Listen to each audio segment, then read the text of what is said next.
Would you say you're an alcoholic? Would you say you've been an alcoholic? Would that be the right term to use? I think so. Yeah? I think so. Okay. Some people said no, but I think so. Okay. Because if you are looking forward to that drink more than you are doing it, any other activity, then I think you're an alcoholic in my eyes. I think you mentioned other substances as well came into play. Yeah, I was then using cocaine. Cocaine. Yeah. Very popular amongst drinkers, isn't it? Exactly. It's very, very popular. And it increases your ability to drink more in many ways. Exactly, and that's why it was. I mean, I would go out on my own.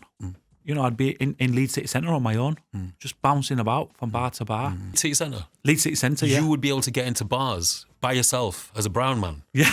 You must have looked good, man. You're doing something special You know there, what? mate. They never let me in. Oh, do you know what it was? I wasn't thinking about my partner. I wasn't thinking about my kids. I wasn't thinking about my family. And especially in our culture as well, we've got ijat, or respect. I wasn't thinking about that. And, my granddad, a big pillar of the community, and I can say it now, kind of dragged his name through the mud. Do you dream now, whereas you didn't dream before? Do you remember your dreams, maybe? Has the nature of your dreams changed? Night terrors. Night terrors? Yes. Well, you get night terrors now? Yes. Oh, God. For the first 6 months of stopping alcohol, the night terrors were so extreme. Really? Wow. I was envisioning black shadows on my bed. Right. Even my kids were saying you could hear you scream. So this is 2 years ago, and my partner was like, you were there, trying to grab something, you were fighting something, and they got worse when I stopped drinking. Right. So, Sunny, we wanted to get you in today because you've been doing a number of social media posts and producing content and doing interviews on the subject of addiction, and I guess the background to that is kind of alcoholism and the such like, right? So, I mean, just give us a bit of a background. How did you arrive at the Fever Radio studios today, Yar? So, I had a very unhealthy relationship with alcohol. I would say from about 26 years, 27 years, throughout my teenage, obviously, my 20s, and then when I met my partner, I've got 5 kids now. Congratulations. So thank you very much. So throughout that relationship of my kids growing up, it was very, very the fact that I was more out on the weekends than being at home where I should be. And it got to a point where... Did you always enjoy drinking? So this is where, when I was younger, yes, maybe because of the... the fact that you meet up with your friends and you have a laugh and stuff like that. And that's how everything starts. Everything starts as a laugh. I mean, can you remember what age you started drinking? So, I say about 13, 13, 14. Young, yeah. then, young, yeah. isn't it, I mean, it was started off like drinking, bottles of cider behind the shop, that kind of thing, that era there, because that's what a lot of youths were doing at that age. I think I was a similar age when I used to go and pick up Mad Dog 2020, so, strawberry flavour, whatever it was. So that's another thing. And then we used to have the White Lightning and Castaways and Mate Blastaways and stuff like that. Blastaways, that's a blast from the past, honestly. That age there. So it started off then, but wasn't consistent. It was just, as and when. My grandma and granddad were quite strict anyway, because when my dad was at work, they were at home, and obviously, you were always worried about, because they always know. It doesn't matter if you can pretend to be sober or whatever, they always know. And so as time went on, I did everything what normal teenagers do.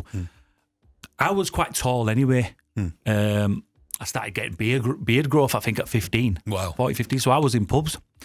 I could actually remember that going to a pub in Roundy, and a lad who was behind the bar was 2 years older than me at school.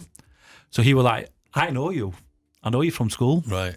So it was that kind of thing. But yeah, because, we used to kind of like try grow goatee or something. And, back then you used to have the long sideburns. And so that went on. Then 18, started doing the nightclubs as you would do normal. So that was all enjoyment.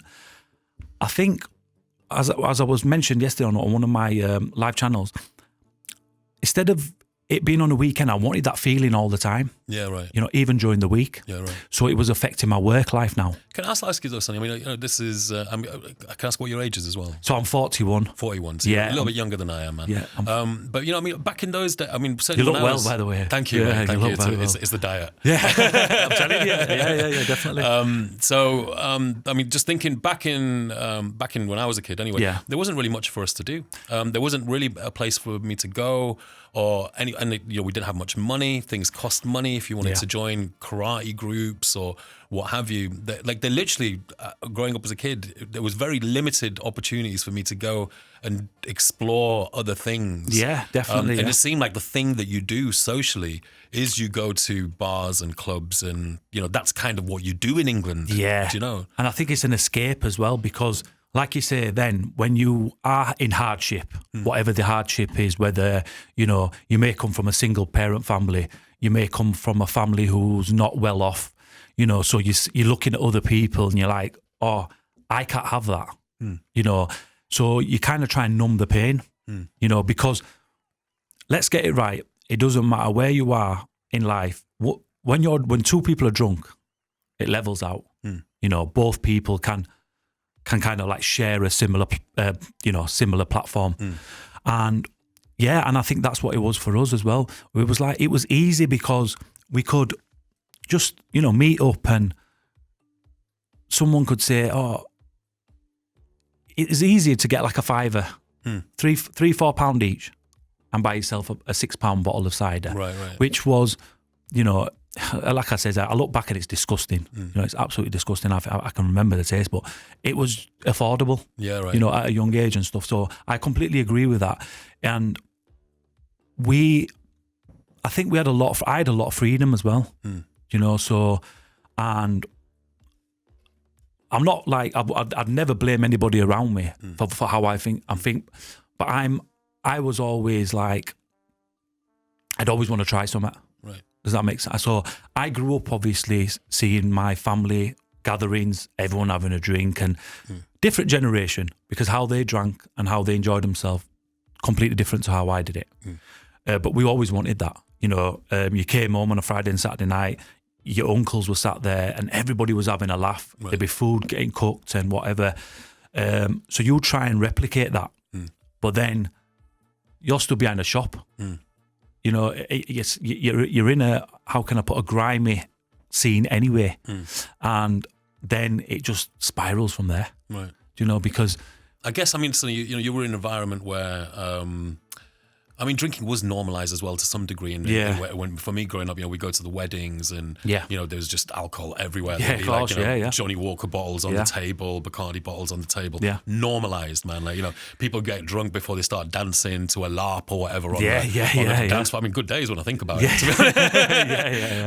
You know, so it was very normalised in that respect. For me, actually, in my house, my father, and we'll say my mother anyway, didn't tend towards alcohol. We didn't really have alcohol in the house. Right. My dad didn't really drink on an evening or whatever. So it wasn't normalized, I guess, for me in that respect. Yeah. But for you, it was normalized, wasn't it? It was very much. So it was like, if you ever have a look back at your past, nothing felt out of the ordinary, if that makes sense. So there wasn't everybody, you know, there was drinking, but everybody behaved how they should be in the house. You know, so your uncles were always respectful, and it was happy times. You know, you get the odd fiver or tenner. You know, and like I always liked sitting with my dad. Right. I looked up to my dad, you know, especially growing up, and I used to like listen to his stories and other people's stories. Right. And that's when, so I started learning Punjabi a lot more. Right. You know, because of just sitting around my dad and his friends. And, you know, they would all I mean, they were all born, most of them were born and bred in Leeds, and, you know, some of them broad Yorkshire accents, but then, you know, when they've had a drink, they start thinking, and then, so, you know, we had that environment, and I thought, you know what, this is brilliant, you know, because you look forward to it on a weekend, I'm going to see so-and-so, I'm going to see so-and-so. And then, obviously, like I said, as you try to replicate going up, you know, as you're getting older, I mean, I started drinking in my own house until it was actually my nanny. she said to me, my grandma, so she said, look, what you're doing there, you're basically showing your kids it's okay.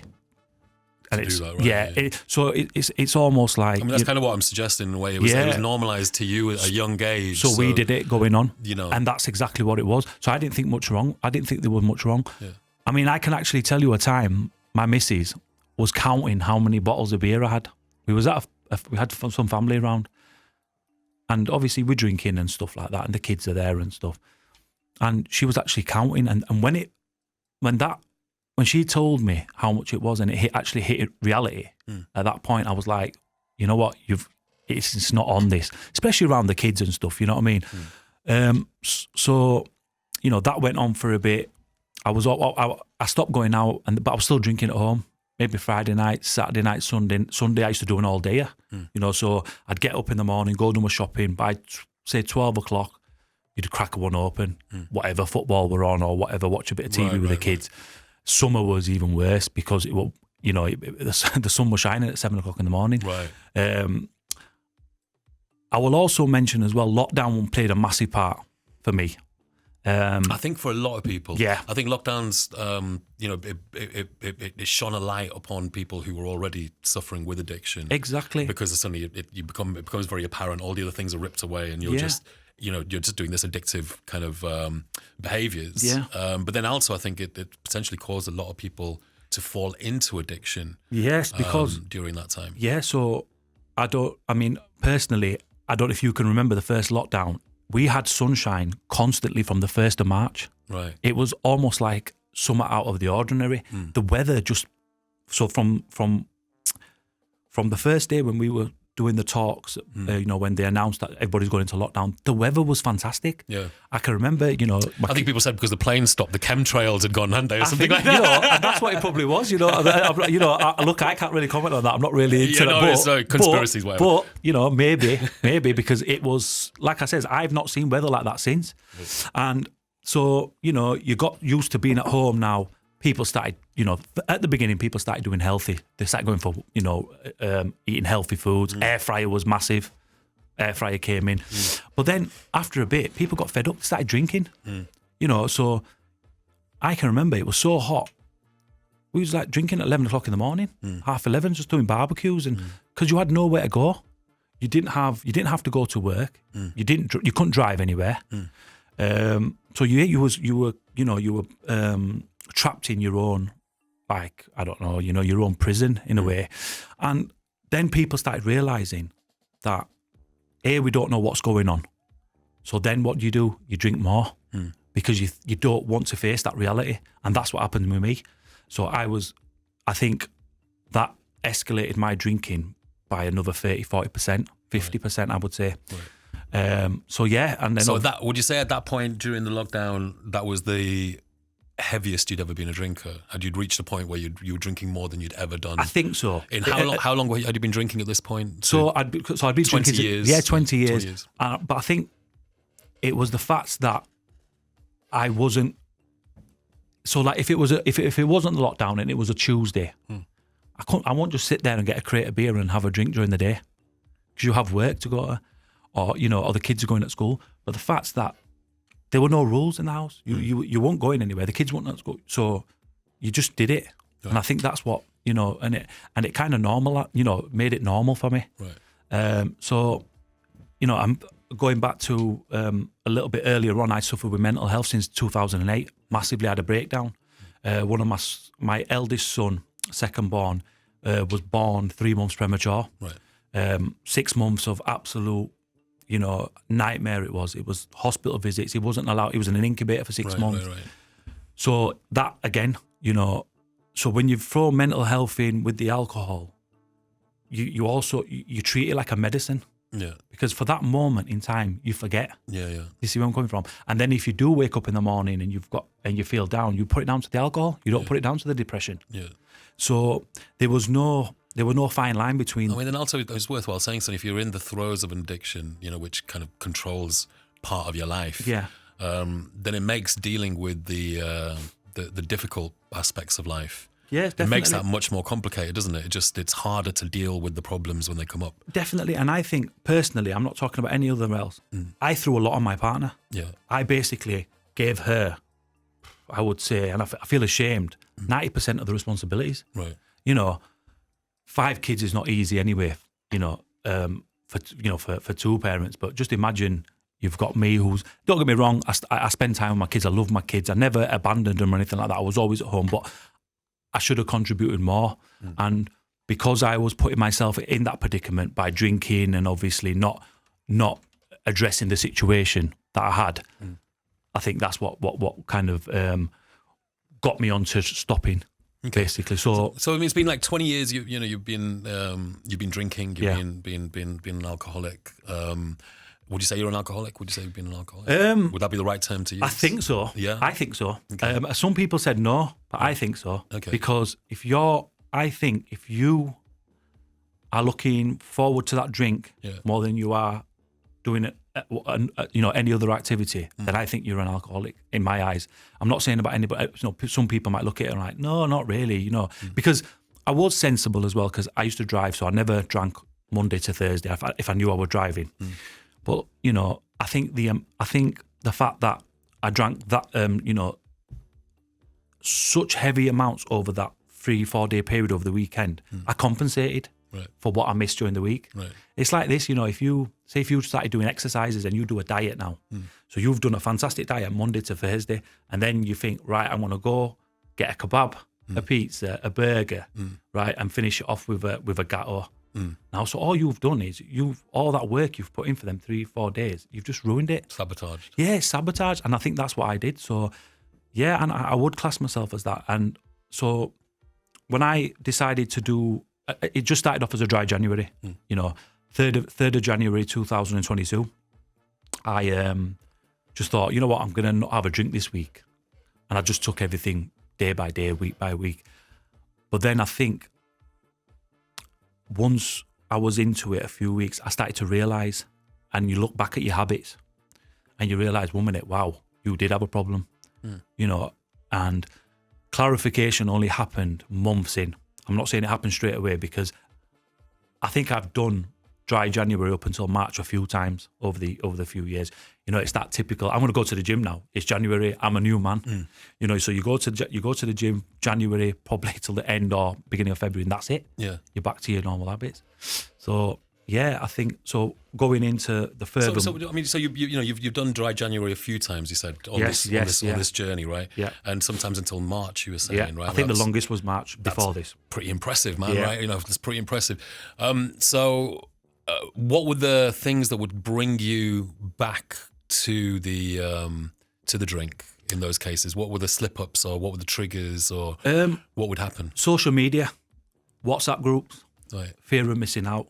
They were the massive social things, really. Yeah, social. So if I see somebody, if I saw a group of my friends, for example, having a good time, I'm like, what am I doing at home? Yeah. I should be out. And that's the kind of mindset I had. Right. So I'm not blaming social media, I'm not blaming the WhatsApp group, but just by looking at that, this time I actually detached myself away from social media for a bit. Didn't go on it as much and came off all the groups and stuff like that. I'm imagining that when you did do these dry Januaries or dry until March kind of moments or whatever, I'm imagining that you probably felt really good, right? Like skipping the alcohol, your days would have changed. You're feeling really good. You're feeling fitter. You're feeling better at the gym. You're getting better results. You're kinder to your wife. All of those things. Probably. Correct me if I'm wrong. Probably happening, but then there's still a trigger that brings addicts back into a thing that they're happy to have escaped. Exactly. So I'm just trying to explore what do you think? No, I think you've hit the nail on the head. We need to. So being sober myself now for such a long time, and I have been researching my own life. So I've been looking back through pictures. I don't delete my old pictures no more, and I've been looking at past behaviour. I try and speak to my partner whenever I can, and I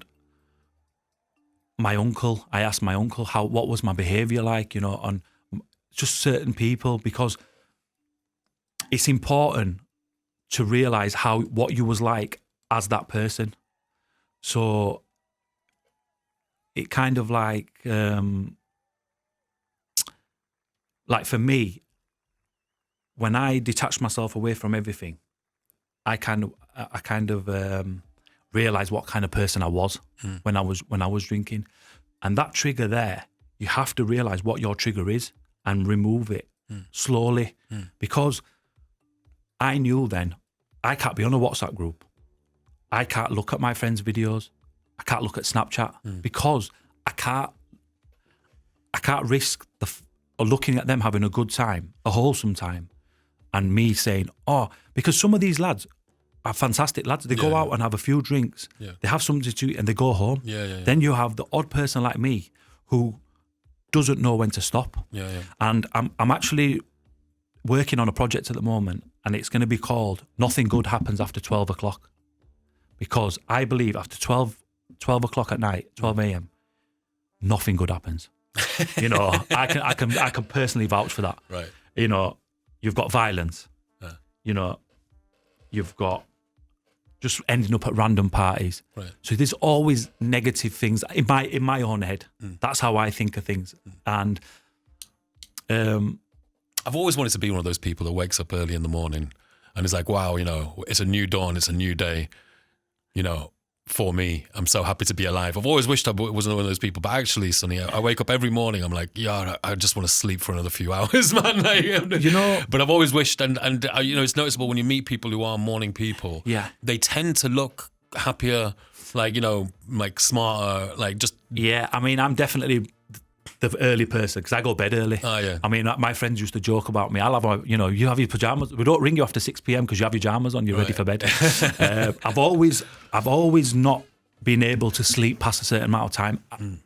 That's another thing. I'm scared I'm going to miss something. Right. So you really got the FOMO thing going on. Oh, definitely. Like, I mean, I had a sleep until 7 o'clock the other day, and I felt that was a lying. You know, and so that's the extreme of it. That's what you can, you know. So I think now, obviously... So even while you were an alcoholic, you were waking up early? Oh, I was still getting up early. So you're like what they call a high-functioning alcoholic kind of thing, yeah, or, I mean, or drinker or something? Even coming home at 4 or 5 o'clock in the morning, I was still up at 6, half 6, 7, and then try and catch up during the day, or maybe go to sleep a little bit earlier on the night. Right. It's just how my mind's always been. I've tried it, you know, New Year's Eves, I can't do them. I can't last. You know, if I were out, it's different. You know, you're out and... You know, the alcohol's there, you know, substances and stuff like that, and it just helps you, you know, to stay awake. But like now, as a sober person, clean head, clean way of thinking. You know, I enjoy my sleep now.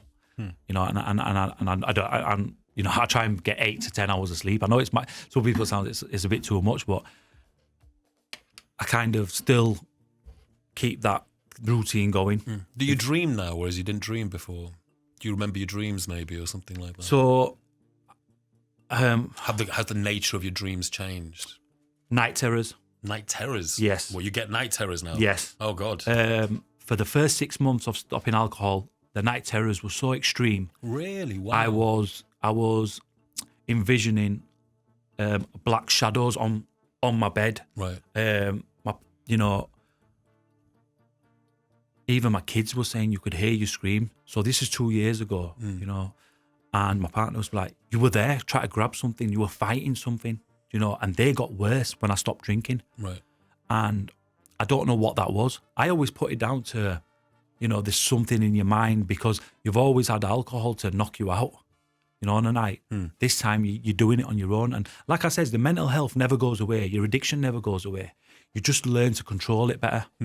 And like myself now, I've been able to kind of control these night terrors. Touch wood, I've not had one for a while. But yeah, the night terrors were bad. Interesting. So we've been speaking to you in the first half hour of our conversation. Yeah. A little bit of the background, I guess, story to you know, your addiction, and you kind of realizing that you had a problem. And the such, like, I mean, when exactly was it that you did realize that you had a problem? So was there a single event, or was this kind of a steady burner? Was it, something that just, you knew you had a problem and, you became more and more conscious of it? Or was it something specific that happened that you're like, okay, this needs to change? I think it was an avalanche of memories. So I'm one of them people, I hold on to stuff for, if somebody says something to me, I can't forget about it. It plays on my mind for ages.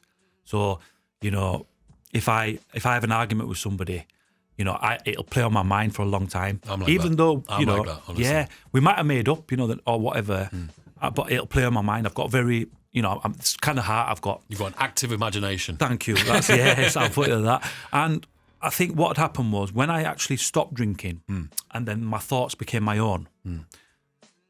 And that's when I got an avalanche of past behaviours. What do you mean by your thoughts became your own? Because I was probably sober 2-3 days a week. So Friday to Monday, let's say, I always had a drink, and you know what I mean? And that helped me ease my thing. But when I stopped drinking and that clarity came over, and when I was able to kind of like reflect on what I was doing, because I always play back in my mind, what would I be doing today? That was the hardest bit, especially for the first few weeks. Friday, I go Morrison's or whatever, or whichever other supermarket, and you'd buy your crates or whatever, and you'd plan your weekend. So you'd plan that by Wednesday. Wednesday, you're going to go so and so place. You're going to get this drink. You got a routine. Yeah, you become a routine, exactly. And then when you find you're not drinking no more, you start thinking, 1 minute, what did I used to do? And then you're kind of like, wow, 1 minute. So you actually go shopping, kind of recreate your shopping as if you were drinking, and reality kicks in. And then I started, like just, I don't know what it was. I can't explain it, but things started coming into my mind about past experiences when I was drunk or when I was, out partying. And I was like, you know what? So when I stopped, I was 39. And I was like, I'm going to be 40 in 5 months. And can I, do I want to start it's a milestone, everybody knows 40 is a milestone. Do I want to start that milestone how I'm behaving now? Right. My kids are getting older now. So there was a 40 coming on, your kids getting older, like that kind of confluence of factors that gave you the motivation. Because when you give up, or when you stop, it's not going to be easy. As you say, you're getting night terrors for a long period of time. It would be easy to be like, you know what, I just want this to go away. Yeah. Let me have a drink and Definitely. Everything will be okay, kind of thing. I would like to say as well, if you are stopping, drinking, and you do want to try something like that, don't take it lightly. Yeah. Make a plan. Yeah. Like I said, don't overexert yourself. Don't exaggerate your plan. Yeah. I would say to start off with, do it a day at a time. Yeah. And that's what I did. So when I looked around at my surroundings, my daughter's 16 now. She was 17 now, but I think she was turning 16 a month before I was turning 40. So 2 milestones in the same year, which I think that was a big factor. And I was like, right, okay, the kid's that small anymore. You can't creep in at 3-4 o'clock in the morning, possibly the next day, and them not ask any questions now. So yeah, I think when I did start off, I was using them as my anchors, them kind of thoughts and them kind of memories, because like he says, it's never an easy thing. I don't, there's all types of addiction out there, and unfortunately, they get a grip of you so badly. It's just one of them. So many, isn't it? I mean, and then I think you mentioned other substances as well came into play. Yeah. Can you talk to us a little bit? Yeah, certainly. Yeah. So I was then using cocaine. Cocaine. Yeah. Very popular amongst drinkers, isn't it? Exactly. It's very, very popular. And, I could... And that increases your ability to drink more in many ways. Exactly, and that's why it was. I mean, I would go out on my own. I'd be in Leeds City Centre on my own, just bouncing about from bar to bar. People would randomly meet me and think, what are you doing? Right. Who are you out with? Right. Because you lose all This is Leeds City Centre? Leeds City Centre, yeah. You would be able to get into bars by yourself as a brown man. Yeah. You must have looked good, man. You're doing something special there, mate. They never let me in. Oh, do you know what it was? We spent so much time in town. Right. You're a face. They people knew start, who you were, basically, you know what I mean? Yes and no. I mean, you'd kind of like, there's certain bars you'd get into. Right. There's certain bars like you say, you won't even try. Yeah. I didn't go to the nightclubs. We kept it more the bars up until 12 o'clock, and then you'd try and find a party. Right. You don't want to be around people no more. You want to try and be in a confined space. Right. And then you will meet random people. It becomes like a little community. You can meet anybody and you'll just start talking to them. Right. You might end up back at, this guy and that guy, and I can remember meeting some lads from. I mean, this is fun, isn't it? This is fun. It started off fun. This is definitely, fun. yeah. This is fun. This can be viewed. I would view that as a younger version of me. Yeah. I would be like, this is fun, man. This is good. Yeah. I'm meeting new people.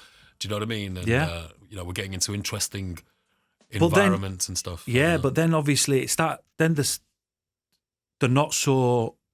I would say the real side of it comes out. The destruction.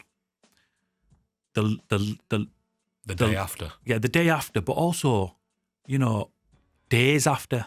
Days after. I can remember staying in bed for 3 days, not being able to physically answer my phone, not wanting to speak to anybody. Right.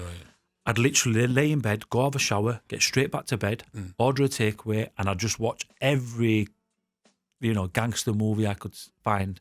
Sopranos, I used to watch that every single time. That was my hangover series. I started from series 1 all the way through to the ending. And it just became, if I look back at that now, I've probably lost 4 years of my life in bed.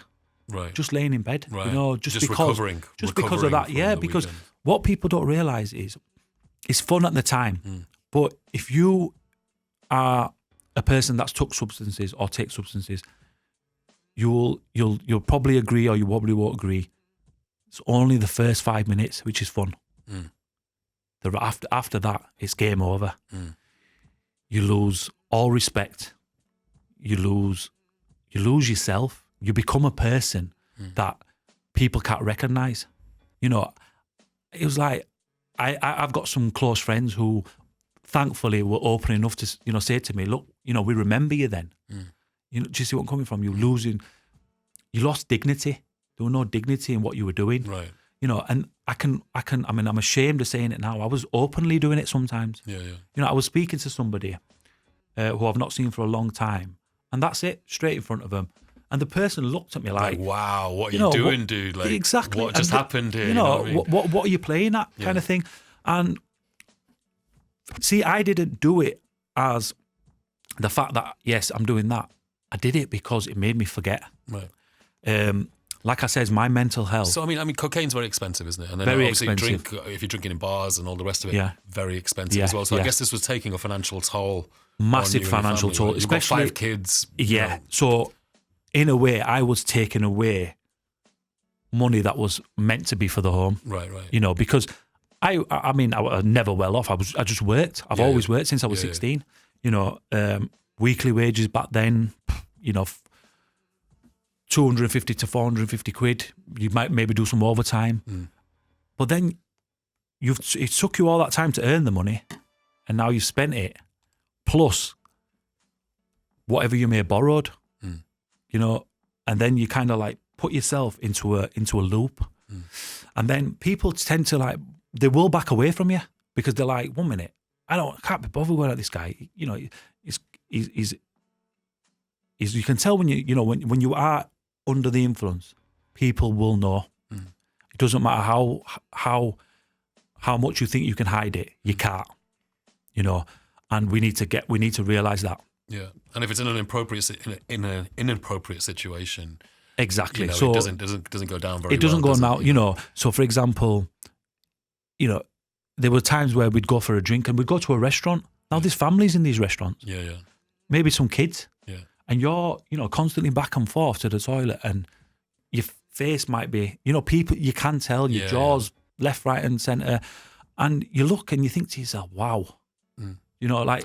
I mean, I think, Sonny, I've seen, I've seen a side by side picture of you, you know, today, looking as you do, very respectable. Thank you. What I mean? Yeah, but I see that's how that looked there, wouldn't You're looking very respectful. And then another picture of you. Well, you don't look disrespectful at all, but you can see kind of the inflammation in your face. You can see. I was not a nice person. And I imagined when I looked at that picture, I imagined when you put that together, when you look at it, you're like, you know what? I don't recognize the person on the left, but I do finally recognize the person on the right. And I've been at a point in my life as well where I remember waking up and looking in the mirror, you know, getting ready in the morning, looking in the mirror and just looking and being like, that's not me, man. Yeah. That isn't me. I mean, I didn't look particularly bad. In fact, people said I looked quite good. Yeah. But I would look at myself and just be like, it's not me. You know what I mean? And that's a weird, I don't know if you had a similar feeling or... I don't know if you had a chance to look through my social media, but I put a picture up on TikTok and maybe Facebook. Yeah. And it was a picture of me from 8 years ago to a picture now. And you can tell the difference. You know, I looked ill. My face was all, you know, and my skin was a bit maybe jaundicey, kind of. My eyes were all... You can see the eyes as well, can't you? Like, they're just heavy. I mean, you know. People said to me now, I look younger than what I did 10 years ago. A bit of reverse aging going on. Reverse aging, and I'm telling you, you know, alcohol and substances play a massive part on your body. And all I was doing, if I look back at it, you know, fair enough. People say to me now, "Oh, we're so proud of you. You know, you're doing such a positive thing." Yeah, fair enough. Now I am. But let's not forget all them years I wasn't doing the positive things. I was doing, you know, and I was kind of like, you know, just playing by my own rules. I wasn't thinking about my partner. I wasn't thinking about my kids. I wasn't thinking about my family. And especially in our culture as well, we've got ijat, you know, or respect. I wasn't thinking about that. And, you know, my granddad, you know, a big pillar of the community, you know, and if it's like now I look back and I feel embarrassed that, you know, he was a man of the temple, you know, the communities all knew him, you know, everybody knew each other. I mean, if you look at my circle of friends, it's all our granddads knew each other, our dads knew each other, we know each other, if that makes sense. And I basically, and I can say it now, kind of dragged his name through the mud, you know, so we need to realise as well, our actions don't just affect us, they affect everybody around us. You know, so unless, you know, you're unfortunate to be on your own, you've lost everything, you know, you've lost all your family, then that's a different story. But if you actually have people that need to go out, you know, they've got to go to work, they go to the temple, and just be saying, oh, that's so-and-so, you know, he were out last... Do you know what I mean? And that's what it's like in our community anyway. People tend to talk, you know, you do one good thing, you might mention it once or twice, you do a bad thing, and it'll get passed around. They whisper your achievements and shout your failures, wow. kind of thing. Yeah, so fantastic. That's been a story of my life. Yeah. So, to be honest, yeah. I mean, so you know, so that's why I then kind of realised I had a problem, and Don't Bottle It Up didn't come straight away. You know, so I just carried on going as I was supposed to go, and then thankfully, you know, people started realising my change and telling me about it. Okay. All right, so look, we've got 5 minutes to go. Yeah. I mean, I'd like to ask you, what would be the main advice that you'd give to someone who's listening to this that knows that they're an addict? Reach out. Speak to somebody, anybody, colleague, friend. If you don't feel comfortable with a family, just find somebody. There's some brilliant, you know. All right, Don't Bottle It Up. We're not a charity. We're looking to become a non-profit eventually, but we're not at the moment. There's other, you know, groups out there. Reach out. Go to your, you know, local community centres. I mean, there's lots of this is something you know, I've become aware with doing this role and also outside of it. But there are lots of organisations now that are being set up to help people with mental health, definitely, mental health, etc. Arguably, a lot of them aren't really good at what they do, or they don't necessarily work. Are there ones that specifically that you would recommend that are being really you think are really good at what they do? You know, I mean, that one I did on yesterday. Sorry, I can't remember the name. The one that we mentioned earlier on, but for the Punjabi men. The Punjabi men's peer support group. Yes. We're going to be doing a segment on them. I mean, I've looked into them. Unfortunately, I've not had time to get down there, for any of the meetings, but they're doing fantastic stuff. I actually know people personally a part of that. They're doing a massive, and yeah, maybe it's about, Sikh men, but they will help other communities. Yeah. So I think doing that, but also as well, speak to your friends, speak to anybody who's going to listen. That's all I'd say. I'll try and if you want to Facebook message me. I mean, I'm not a counsellor. I'm not a professional body. I mean, I do a walk at Roundhay Park on a Sunday and at Rothwell Park on a Sunday at 11 o'clock in the morning. So what time do you do that on a Sunday in Roundhay Park? It'll be 11 o'clock on a Sunday morning. On 11 o'clock Sunday morning? Yeah. Every Sunday? So this Sunday will be Roundhay Park. Right. The following Sunday will be Rothwell Park. And I try and rotate them. Yeah. And that's just more of a casual thing. Maybe a group of us going out and having a chat. Nothing's recorded, nothing's written down. Yeah. Just talking and maybe, getting the steps in. Also, I would say... Just talking or maybe just listening exercise, as well or, just... Yeah. I would say exercise as well. Yeah. Do not underestimate the power of exercise and fresh air. Yeah. They're your two best friends. Yeah. We don't need to pay for gym memberships. Go for a run. Go for a long walk. It's free. Yeah. I also think the human connection side of things. Definitely, with the number of friends that the average person has in the UK has dropped to something like, I don't know what it is, 0.6. People are isolating themselves. People are isolating themselves. And so now we're talking about counselling and therapy and all the rest of it, which typically might have been done back in the day or just a few years ago through your friends, you know what I mean? Like through your friends. Yeah. Now it doesn't necessarily happen so much because, people don't necessarily have that close connections, lockdowns, change things. People feel ashamed. People feel ashamed. Yeah, as well. people feel ashamed. Particularly within South Asian communities, and men, there's a lot of shame. Yeah, but like I said, finishing off, please reach out. Yeah. If your addiction or your thing is causing a problem, then it is a problem.